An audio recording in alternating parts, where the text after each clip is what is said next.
Hello everyone and welcome back to my channel Monika math classes. आज से हमने सोचा है कि हम हिंदी में भी वीडियोस बनाएंगे, क्योंकि जरूरी नहीं है कि हर किसी को सब कुछ समझ में आए। पर हम मीडियम ऑफ इंस्ट्रक्शन तो सब स्कूल में इंग्लिश है, बट स्टिल अगर हिंदी में बनाएंगे तो ज्यादा से ज्यादा लोगों तक पहुंचेगा, ज्यादा से ज्यादा लोगों को समझ में आएगा। तो आपको जो भी कंफर्टेबल है आप उसमें समझें, और अपने जो फ्रेंड्स और रिलेटिव्स हैं सबको बताएं। दोनों मीडियम में है, इंग्लिश में भी है हिंदी में भी है, जो आपको समझ में आता है आप उसमें समझें। और सबसे इम्पोर्टेंट बात ये होती है कि आप ये देखें कि आपको सबसे अच्छा समझ में किसमें आ रहा है, चाहे वो इंग्लिश हो हिंदी हो, और वो इंजॉय जरूर करें। जब आप इंजॉय करते हैं किसी चीज को तो आपको बहुत अच्छे से समझ में आती है चीजें। तो कॉन्सेप्ट्स को अच्छे से सॉलिडिफाई करें हम जो भी समझा रहे हैं। तो आज से हम स्टार्ट करते हैं अपनी हिंदी की भी जर्नी। और सबको समझ में आता है, स्कूल में ट्यूशन में जाते हैं, लेकिन आप वापस से आ सकते हो समझने के लिए। ये यूट्यूब पे अवेलेबल है ये सारी वीडियोस, तो आप वापस आए और समझे कि आपको जो नहीं समझ में आता है। कॉन्सेप्ट्स को अपने सॉलिडिफाई करें। तो हम स्टार्ट करेंगे पहले चैप्टर से, विच इज रियल नंबर्स। आपका एनसीईआरटी में फर्स्ट टॉपिक रियल नंबर्स है। तो बहुत सारे लोगों ने बहुत सारे नंबर सिस्टम पढ़ा है, पर एक्चुअल में रियल नंबर्स होता क्या है? तो जर्नी तो आपकी वहीं से स्टार्ट हो जाती है, जब आप जब किंडरगार्टन में थे, या जब आप किंडरगार्टन में नहीं घर पे ही थे, जब आपकी आपकी मम्मी आपको 1 2 3 4 ये सब सिखाती है। तो वो नेचुरल नंबर्स हैं, काउंटिंग नंबर्स हैं। तो वहीं से जर्नी स्टार्ट हो जाती है, और जब आप धीरे धीरे बड़े होते हैं तो आपको समझ में आता है नहीं भाई, और भी इस नंबर सिस्टम में और भी बहुत सारे नंबर्स कहलाते हैं। तो आज हम वही देखने जा रहे हैं। तो एक फ्लो चार्ट बनाया है और हम उस फ्लो चार्ट से समझेंगे। देखिए ये फ्लो चार्ट है। तो सबसे पहले मैं इसी की बात कर रही थी, नेचुरल नंबर। ये नेचुरल नंबर क्या होता है? ये कुछ नहीं, ये आपका वही नंबर है, काउंटिंग नंबर, जो आप 1 से स्टार्ट करते हैं, 1 2 3 एंड सो ऑन, बस चलता चला जाता है। इसको नेचुरल नंबर्स बोलते हैं, क्योंकि नेचुरल नंबर्स नेचुरली आता है, बस वही है। और जब हम जीरो ऐड कर देते हैं इससे पहले, तो उस सेट को हम बोलते हैं whole numbers. Simple, right? Excuse me.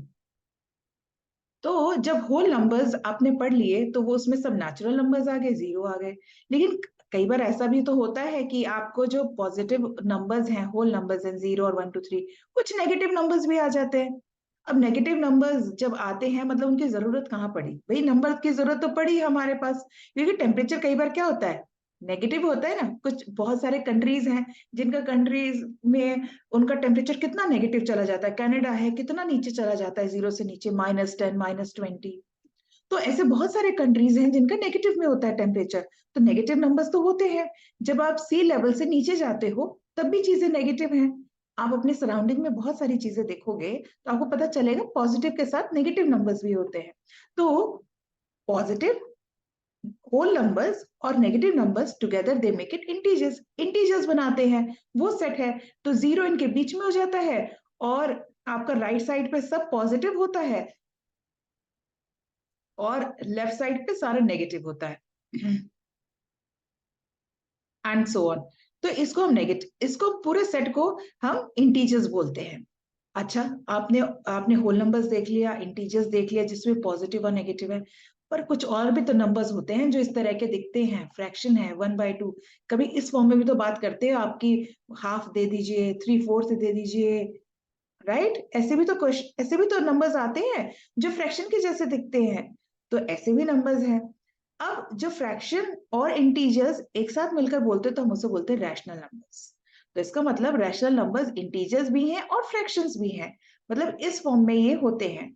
तो अगर आपसे पूछा जाए कि रैशनल नंबर्स क्या है, तो आप कैसे डिफाइन करोगे? ये आपने अपना 8th में, 9th में, 7th में बहुत करा है। ठीक है? तो ये वो नंबर्स हैं जो p बाय क्यू के फॉर्म में होते हैं, where q is not equal to 0। ये आपने डेफिनेशन पढ़ी है सबने।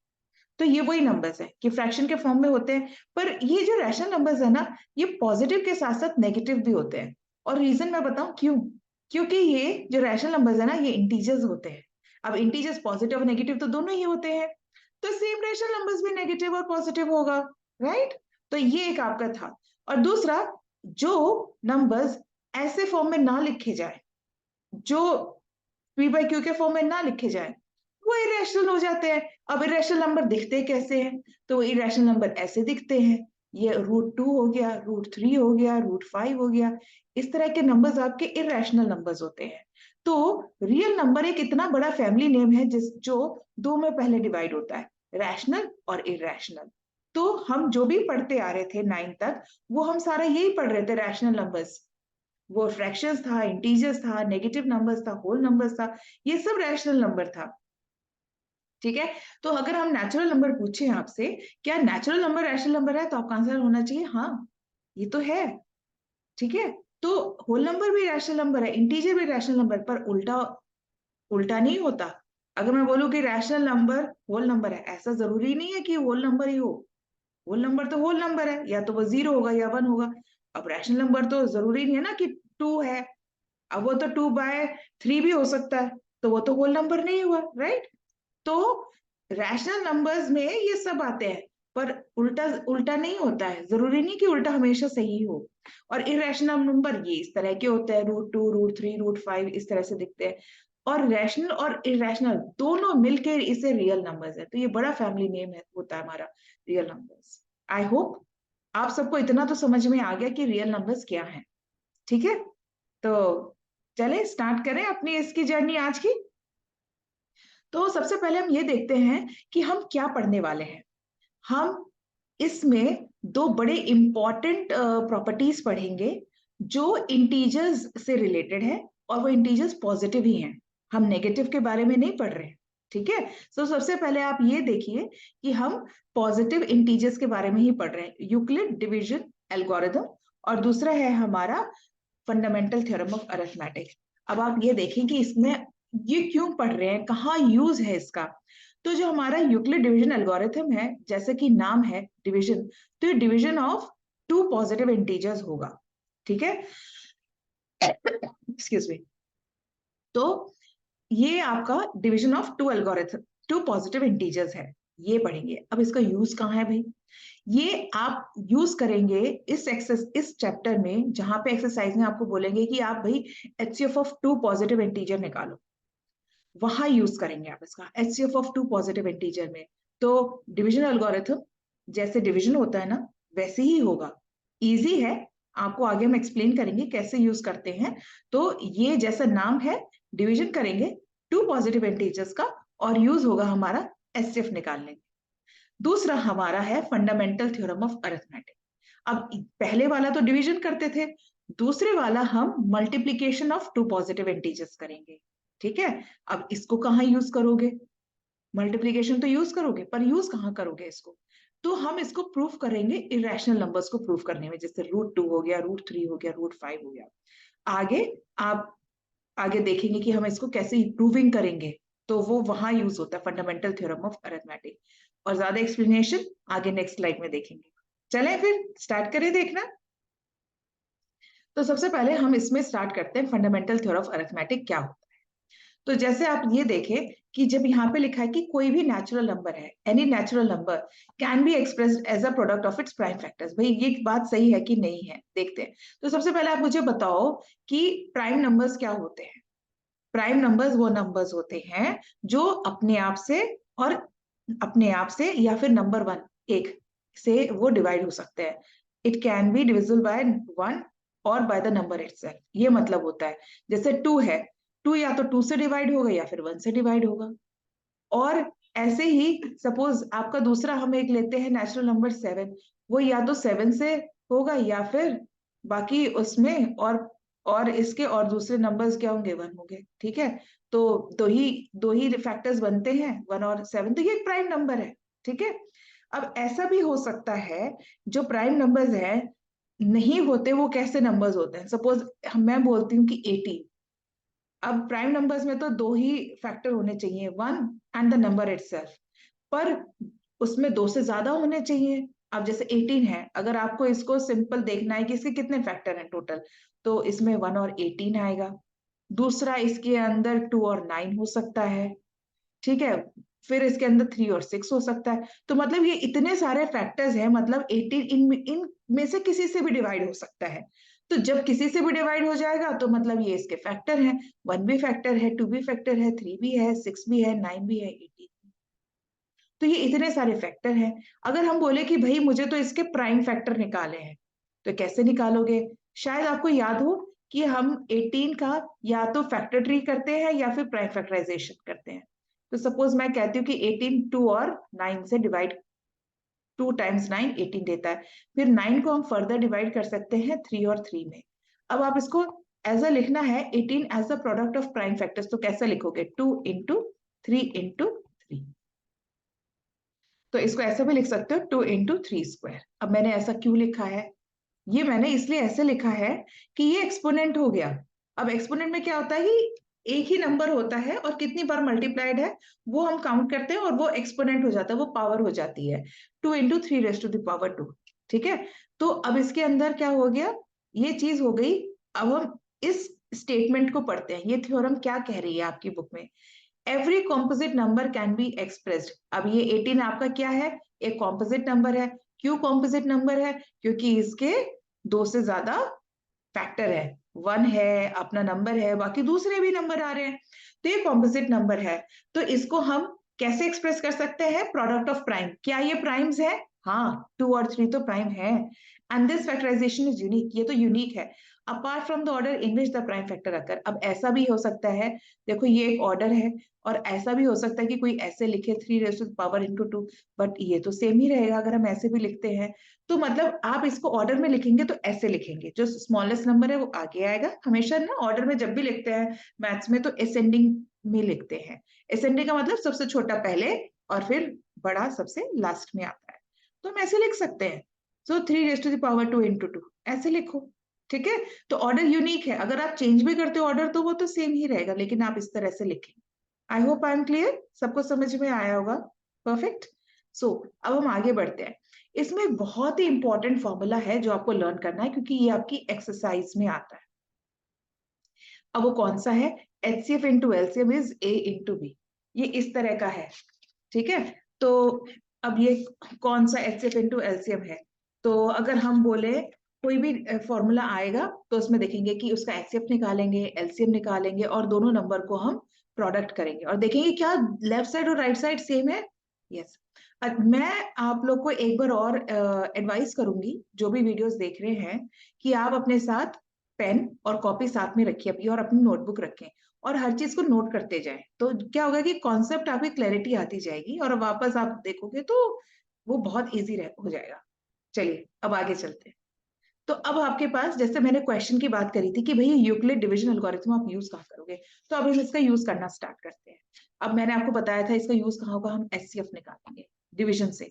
अभी तक तो आपको एचसीएफ प्राइम फैक्टराइजेशन मेथड से आता था, अब इसमें इससे स्टार्ट करेंगे। तो आप देखो कि इन दोनों में 2 नंबर दिए गए हैं, इन दोनों का एचसीएफ निकालना है। अब कैसे निकालें? सबसे पहले फर्स्ट रूल ये होता है, आप ये देखो कि इन दोनों में छोटा कौन सा है। 135 छोटा लगता है ना, तो 135 को मैं डिवाइजर बनाऊंगी। ठीक है, सबसे पहले फर्स्ट स्टेप होता है कि आप दोनों में से डिसाइड करो कि सबसे छोटा नंबर कौन सा है। 135 उसको डिसाइड किया तो वो डिवाइजर हो गया और ये डिविडेंड हो जाएगा। भाई इसको डिवाइड करूंगी मैं 225 को 135। ओके, 135 से। तो अब सिंपल डिवीजन है, जैसे आप डिवाइड करते हो ना कि पहले आप 1 से देखोगे, फिर 2 से देखोगे, फिर 3 से देखोगे। अब मैं अगर 2 से करूंगी तो आपको नहीं लगता कि 225 से बड़ा हो जाएगा, है ना, बड़ा हो जाएगा। तो मैं इसको 1 से ले जाऊं। ठीक है, 1 से ले जाऊंगी तो अब क्या होगा? डिवीजन में क्या करते हो? माइनस करते हो ना, तो माइनस ही करोगे। देखो सेम लॉजिक चल रहा है, डिवीजन एल्गोरिथम सेम प्रोसीजर है, कुछ भी नहीं है। लेकिन इसमें आप देखोगे बहुत अगर आपको ये समझ में आ जाएगा ना, कितने बड़े बड़े नंबर हो आप इसको ही करोगे, इस मेथड को ही अप्लाई करोगे। ठीक है, सो ये स्टार्ट करते हैं। अब 225 को 135 से माइनस करोगे तो क्या आएगा? 90 आएगा, है ना। तो अब ये आपका फर्स्ट स्टेप में आपको ये आंसर आया, ये 90 रिमाइंडर है। ये जो 90 रिमाइंडर है ना, ये नेक्स्ट स्टेप में ये डिवाइजर बन जाएगा, और आपका जो 135 था ना, जो पहले वाला डिवाइजर, ये अंदर डिविडेंड हो जाएगा। अब ये अंदर आएगा इसके बीच में। अब आपको डिवाइड ये करना है 90, 135 को 90 से डिवाइड करना है। अब 135 को 90 से क्या जाएगा?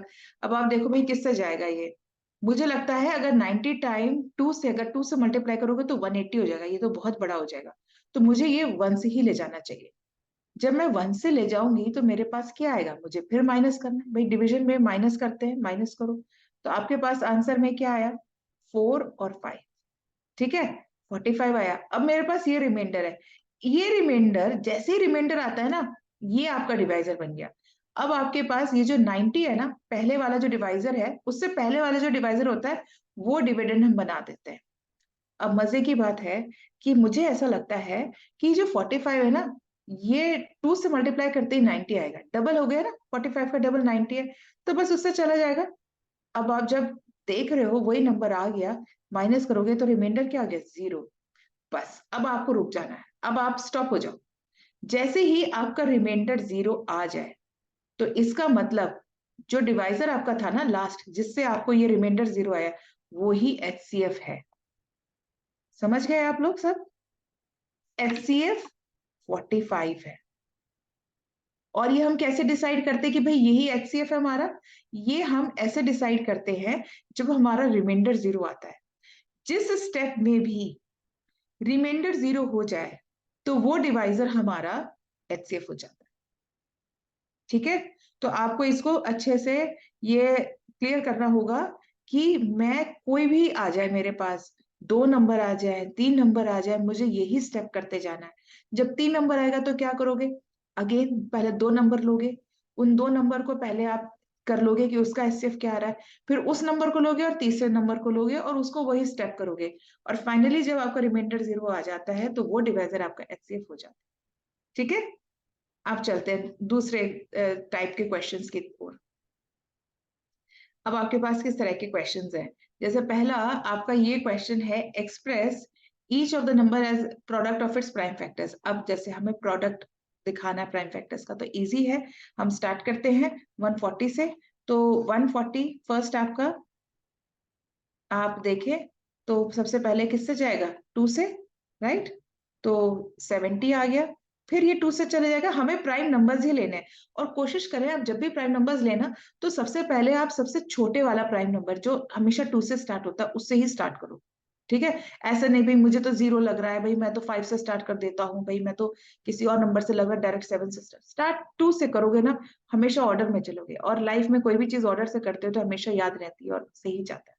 तो अब 2 से स्टार्ट करो। तो जब आप 2 से स्टार्ट करोगे, आप 35 आ गया। अब नेक्स्ट आप नंबर, हायर नंबर इससे 5 से जाएगा, 7 आ गया। ठीक है, तो अब आपका आंसर ये हो गया। जब आप इसको लिखोगे ना, तो कैसे लिखोगे, 2 कितनी बार आ रहा है, 2 बार आ रहा है, तो इसका पावर एक्सपोनेंट 2 कर दो, इंटू 5 इंटू 7। ठीक है, तो ये आपका आंसर हो गया। ऐसे ही जितने भी और आपके पार्ट्स दिए हैं ना, उसको जरा सॉल्व करो, सिंप्लीफाई करो, आंसर यही आएगा। ठीक है, इस तरह से ही आपको करना है प्रोडक्ट ऑफ प्राइम फैक्टर्स। ठीक है, अगर आपको लगता है कि कोई एक फैक्टर ना बार बार रिपीट हो रहा है, तो उसको जस्ट काउंट कर लो और वो एक्सपोनेंट बना दो, बस हो गया। ठीक है, अब हम चलते हैं क्वेश्चन नंबर 2 की तरफ।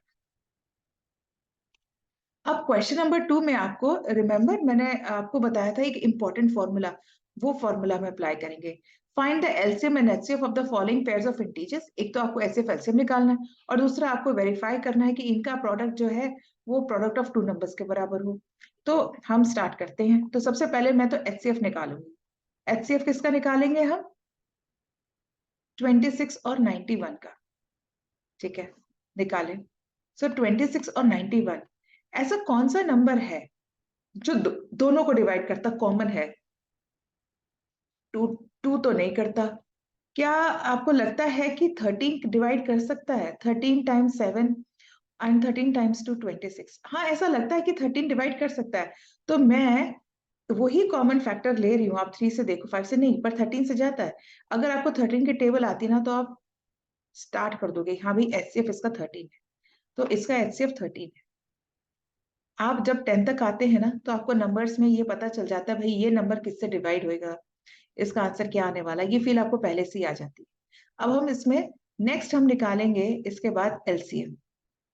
एलसीएम, अब एलसीएम में तो भाई हम सब कुछ काउंट करते हैं।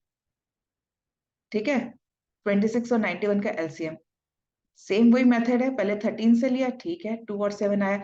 अब लेकिन इस पर सब मल्टीप्लाई करोगे आप एलसीएम के अंदर, 13 टाइम्स 2 इंटू 7 सब मल्टीप्लाई करो, तो 13 इंटू 14 आपका क्या आ जाएगा, 182। ठीक है, तो आपके पास एचसीएफ और एलसीएम ये आ गया। तो अब आप क्या करो, इसमें दो चीजें करनी पड़ेंगी आपको, लेफ्ट साइड और राइट साइड करनी है ना। तो सबसे पहले लेफ्ट साइड लो, लेफ्ट हैंड साइड, इसके अंदर एलसीएम इंटू एचसीएफ है। ठीक है, तो एचसीएफ क्या है, 13 इंटू 182।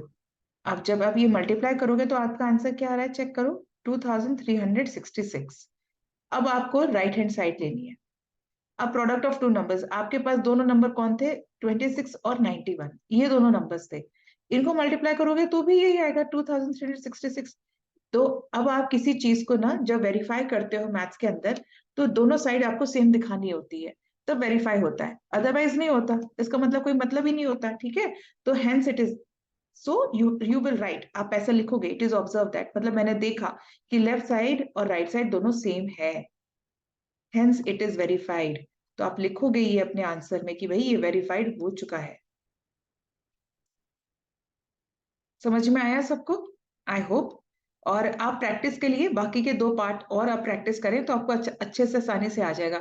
सबसे पहले एचसीएफ निकालना है, दूसरी बार एलसीएम निकालना है, और जब एचसीएफ एलसीएम निकल जाए फिर आपको मल्टीप्लाई कर करके देखना है क्या आपका आंसर सेम है। जब आंसर सेम है इसका मतलब वेरीफाई हो गया। ठीक है, अब हम चलते हैं नेक्स्ट सेट ऑफ क्वेश्चंस की तरफ। अब आपके पास ऐसा है कि आपको प्रूफ करना है इसके अंदर why this times plus this is are composite numbers. अब ये कॉम्पोजिट नंबर क्यों है भाई, कॉम्पोजिट नंबर तो हमें ये प्रूफ करना पड़ेगा भाई इसके दो से ज्यादा फैक्टर हैं। तो चलो यही प्रूफ करते हैं कि इसके दो से ज्यादा फैक्टर हैं। एक तो मेरे को ऐसा लगता है कि एक एक तो पूरा टर्म ये है और एक प्लस के बाद है तो ये दूसरा है। अब आप ये देखो इन दोनों में कॉमन क्या है, 13 दोनों में आ रहा है ना, ये कॉमन है। मैं इसके लिए क्या करूंगी कि 13 इसको बाहर ले लूंगी कॉमन, तो अंदर क्या बचेगा, 7 इंटू 11 +1। ठीक है, अब 7 इंटू 11 क्या होता है, 77 +1।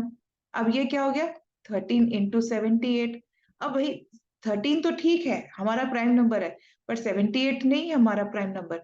तो अगर आप 2 से डिवाइड करेंगे तो क्या आएगा, यहाँ पे 2 से जब डिवाइड करेंगे तो क्या आएगा आपका 39, और फिर उसका 3 से करेंगे तो 13।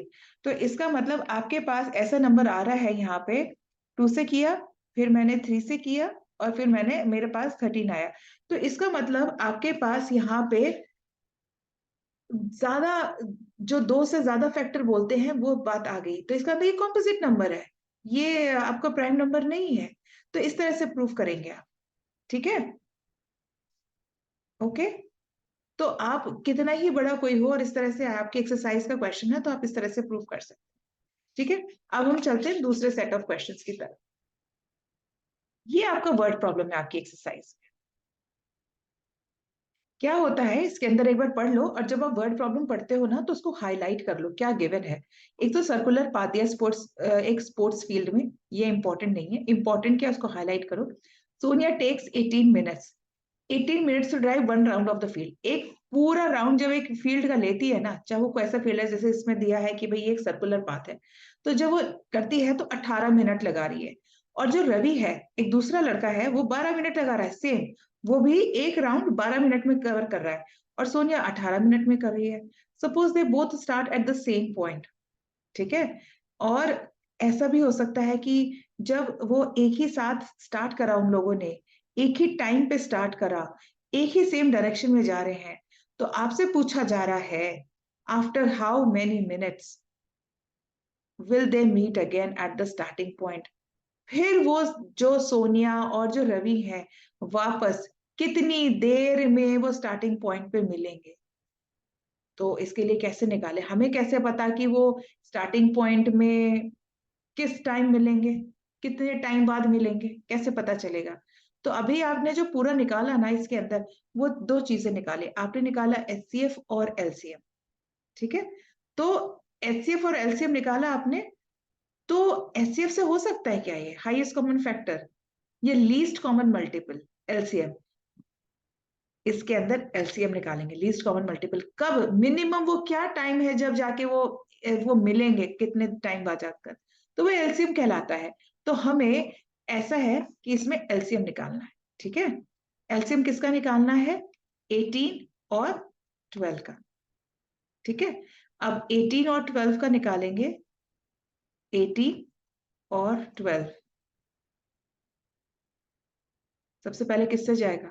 2 से ले जाओ, 9 6। अब किससे जाएगा ये?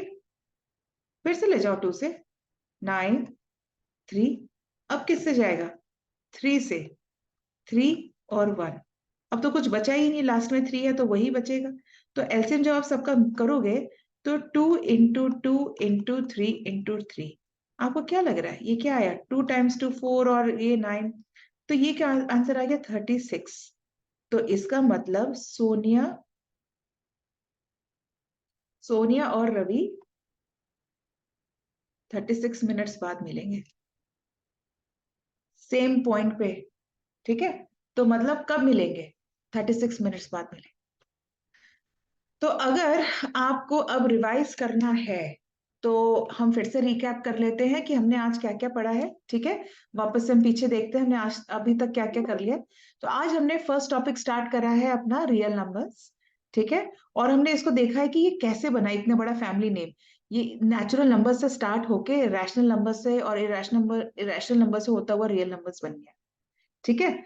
और फिर उसके बाद हमने पढ़ा कि ये किस तरह का दिखता है, किस तरह से लिखा जाता है, वो हमने सारी चीजें देखी। फिर हमने देखा कि हम कौन सी दो इंपॉर्टेंट प्रॉपर्टीज पढ़ेंगे इसमें। तो पहले थी हमारी यूक्लिड डिवीजन एल्गोरिथम और दूसरी थी हमारी फंडामेंटल थ्योरम ऑफ अरिथमेटिक, ठीक है। तो ये दोनों पढ़ी थी, इनके यूज देखे थे। आगे फिर हमने देखा था कैसे हम इनको यूज करेंगे। हमने एक इंपॉर्टेंट फॉर्मूला भी देखा, H F into LCM is A into B.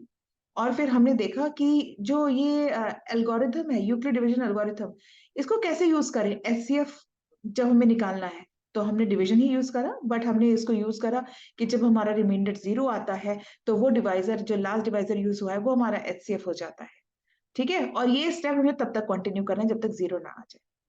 और बहुत इंटरेस्टिंग फॉर्मूला है। नेक्स्ट हमारा फिर कुछ क्वेश्चंस हमने देखे कि किस तरह के क्वेश्चंस आपके एक्सरसाइज में है। तो पहला हमारा था ये वाला, जिसमें आपको कुछ नंबर्स दिए हैं और आपको एक्सप्रेस करना है प्रोडक्ट ऑफ प्राइम फैक्टर्स। तो आप सिंपल प्राइम फैक्टराइजेशन करो और उसके बाद उसको लिखो। अब अगर कोई नंबर या कोई फैक्टर आपके पास रिपीट हो रहा है, मतलब बार बार आ रहा है, तो उसको एक्सपोनेंट के फॉर्म में लिखो, कितनी बार आ रहा है, और फिर दूसरे नंबर्स लिखो। तो जब हम प्राइम फैक्टराइजेशन की बात बोलते हैं ना, तो प्राइम नंबर्स आते हैं, ठीक है। इसकी प्रैक्टिस करनी पड़ेगी। सो दूसरा तरह का क्वेश्चन था हमारा एचसीएफ और एलसीएम को हमें प्रूव करना था। जब मल्टीप्लाई करें it is equal to A to B, product of two numbers. तो हमने सेपरेटली निकालना है एचसीएफ एलसीएम, और फिर हमें सेपरेटली नंबर्स को निकालना है और मल्टीप्लाई करके देखना है कि एचसीएफ और एलसीएम सेम आ रहा है कि नहीं आ रहा है, तो वेरीफाई हो जाएगा, अदरवाइज नहीं, ठीक है। फिर हमने देखा दूसरा सेट ऑफ क्वेश्चंस था, कुछ वर्ड प्रॉब्लम थी कि हम कैसे मालूम करें, कि हमें कैसे पता चले। जैसे एक ये हमारे सामने एक क्वेश्चन था, after how many minutes will they meet again, तो हमने एलसीएम निकाला इसके अंदर। So I want each one of you that you practise. And मेरा एक लाइन है जो मैं हमेशा बोलती हूँ सबको, और वो मैं आपको अब फिर से स्टार्ट करने जा रही हूँ। और मेरा वो लाइन ये है कि practice, practice and practice. And why is it so? क्योंकि मैथ्स के अंदर कोई शॉर्टकट नहीं है। Practice makes the man perfect and permanent in their practice.